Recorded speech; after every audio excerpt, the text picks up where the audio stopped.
안녕하세요. 책 읽어주는 찰떡이 할아버지입니다. 오늘도 하루 5분 탈무드 태교동화 한 편을 읽어드리도록 하겠습니다.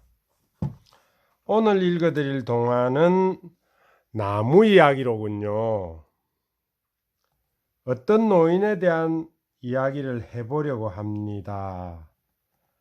아들, 딸 잘 키워 세상에 내보내고 이제 일선에서 물러나 하루하루 느긋하게 살아가는 노인입니다. 은퇴를 하고 나면 금방 늙을 줄 알았는데 그게 또 그렇지가 않더랍니다.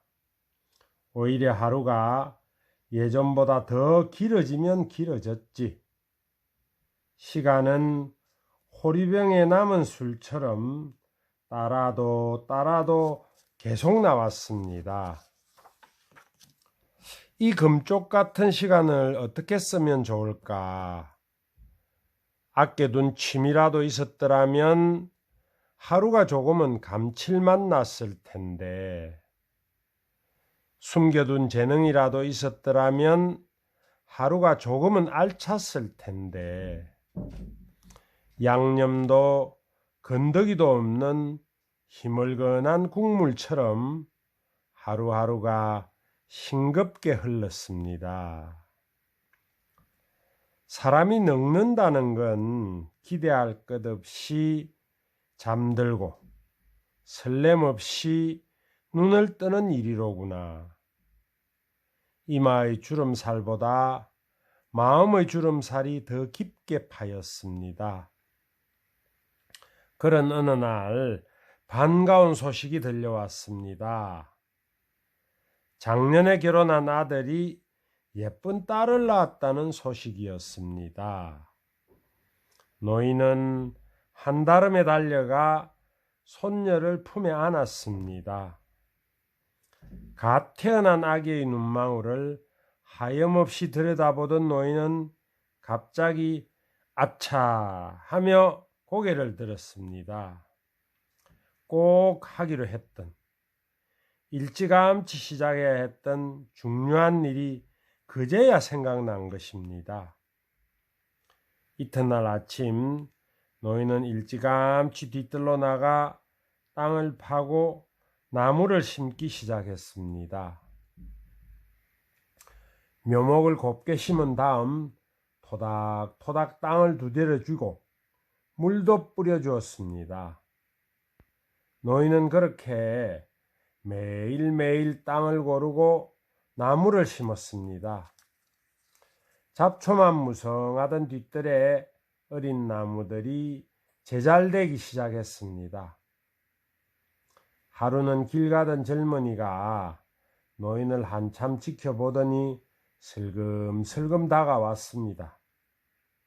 어르신, 이 나무가 자라서 열매를 맺으려면 얼마나 걸릴까요? 노인은 허리를 펴고 어린 나무들을 빙 둘러보며 대답했습니다. 글쎄, 적어도 20년은 지나야 하지 않겠소? 젊은이는 노인과 어린 나무들을 번갈아 보며 고개를 갸웃거렸습니다. 속으로 노인의 나이를 짐작해보는 눈치였습니다. 한데 어르신, 그때까지 사실 수 있을까요? 젊은이가 당돌하게 물었습니다. 노인은 수건으로 이마를 닦으며 나직한 목소리로 말했습니다.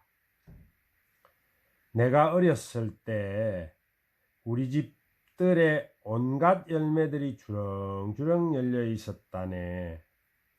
덕분에 나는 어린 시절 내내 달디 단 열매들을 실컷 먹을 수 있었지.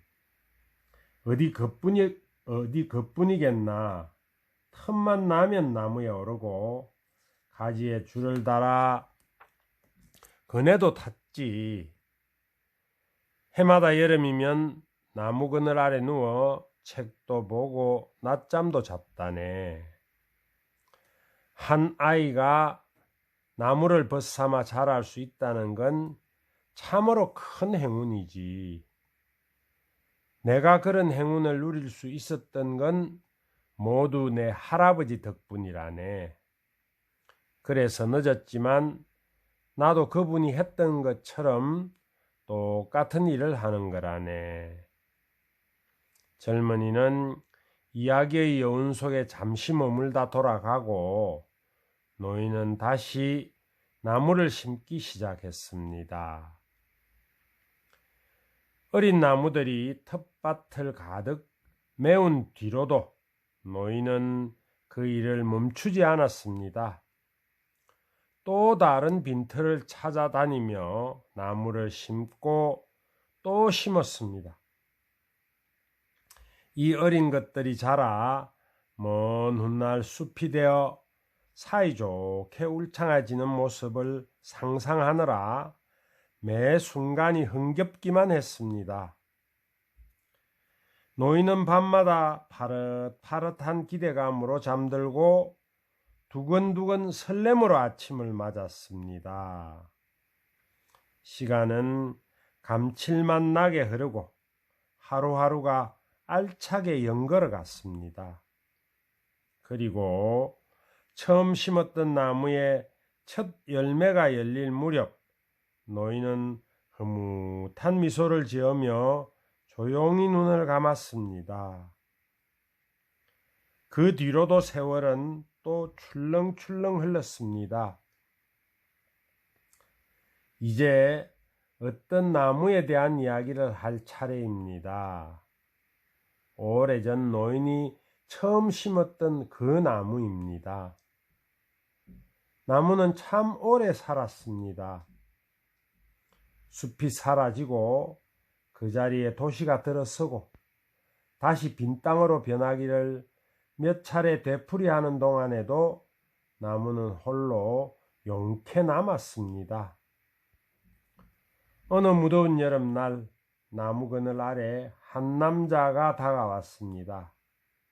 얼마나 걸었는지 다리가 퉁퉁 붓고 온몸이 땀에 푹 젖어 있었습니다.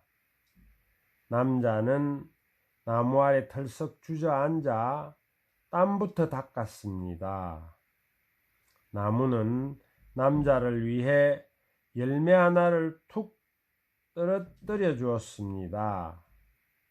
남자는 열매를 냉큼 주워들고 바지에 쓱쓱 문지른 다음 크게 한 입 베어 물었습니다. 달고 시원했습니다. 나무는 또 열매를 떨어뜨려 주었습니다. 하나, 둘, 셋. 남자는 갈증도 식히고 줄인 배도 채웠습니다. 그리고 시원한 그늘 아래 누워 낮잠까지 잤습니다. 열매처럼 달고 시원한 잠이었습니다. 자, 이제 또 걸어볼까? 남자는 기운을 차리고 다시 떠날 채비를 했습니다. 그러다 문득 나무를 쓰다듬기 시작했습니다. 남자는 잠시나마 은혜를 베풀어 준 나무에게 작별 인사를 하고 싶었습니다. 그냥 고맙다는 인사만으로는 좀 부족할 것 같군. 남자는 나무를 위해 짤막한 기도를 해주기로 했습니다. 이 나무에 맛있는 과일이 주렁주렁 열리게 해주소서. 하지만 나뭇가지에는 이미 달고 향기로운 과일들이 주렁주렁 열려 있었습니다. 남자는 다시 기도했습니다. 이 나무 아래에 넓고 시원한 그늘이 지게 해주소서. 하지만 나무 아래에는 이미 넉넉한 그늘이 져 있었습니다. 남자는 또다시 기도했습니다. 이 나무가 무럭무럭 자라도록 충분한 물을 내려주소서. 그런데 가만 귀 기울여 보니 땅 밑으로 물이 흐르고 있었습니다. 남자는 잠시 생각에 잠겼습니다. 그리고 나뭇가지를 쓰다듬으며 이렇게 말했습니다. 나무야, 내가 너를 위해 해줄 수 있는 말은 이 한마디뿐인 것 같구나. 남자는 나무 앞에 고개를 숙이며 이렇게 기도했습니다. 이 나무가 앞으로 더 많은 열매를 맺고 그 씨앗들이 세상 곳곳에 흩어져 아름다운 숲을 이루게 해주소서. 남자는 마지막으로 나무에게 손을 한번 흔들어 주고는 다시 길을 떠났습니다. 나무는 멀어져 가는 남자의 뒷모습을 보며 생각했습니다. 자기를 위해 진심으로 기도해 준 남자가 더없이 고마웠습니다. 그래서 나무도 그를 위해 기도해 주기로 했습니다. 저분에게 삶의 지혜를 내려주소서. 하지만 가만히 생각해 보니 남자는 이미 지혜로운 삶을 살고 있었습니다. 나무는 다시 기도했습니다. 저분이 부자가 되게 해주소서. 하지만 남자는 이미 자기 몫에 만족하며 살고 있었습니다. 나무는 또다시 기도했습니다. 저분이 늘 선량한 마음으로 살아가게 해주소서. 하지만 남자는 이미 천사처럼 선한 마음을 갖고 있었습니다. 나무는 점점 멀어져 가는 남자를 바라보며 생각에 잠겼습니다. 그리고 나뭇가지를 살랑살랑 흔들며 이렇게 기도했습니다. 부디 저분의 아이들이 아버지처럼 훌륭한 사람으로 자라도록 늘 보살펴 주소서. 그 남자가 오랜 옛날 자기를 처음 심어준 노인의 자손이라는 사실을 나무는 몰랐습니다. 여행길에 꿀맛 같은 휴식을 안겨준 그 나무가 자기 할아버지의 할아버지가 처음 심었던 나무라는 사실을 남자는 몰랐습니다. 이 세상엔 알 수도 없고 몰라도 되는 일들이 얼마든지 있습니다. 하지만 그의 여름, 나무와 남자가 서로에게 해준 기도는 바람이 되고 햇살이 되어 그들 주변을 내내 맴돌았습니다. 나무는 또 다른 나무를 낳아 숲을 이루었고 남자의 아이들은 무럭무럭 자라 가족을 이루었습니다. 지금도 세상 곳곳에서는 이런 일들이 계속 되풀이되고 있습니다. 친절이란 세상의 은총을 내리는 일이라고 합니다. 다른 사람을 위해 작은 친절을 베풀 때 그 마음은 씨앗이 된단다. 그 씨앗이 자라서 큰 은혜가 되고 사람들은 그 은혜에 감사하며 기도한단다. 기도는 다시 바람이 되고 햇살이 되어 온 세상에 은총을 내리지. 우리가 잘 몰랐던 자연의 법칙이야. 모르는 사람을 위해 작은 친절을 베푼다는 것은 세상에 은총을 내리는 일이란다.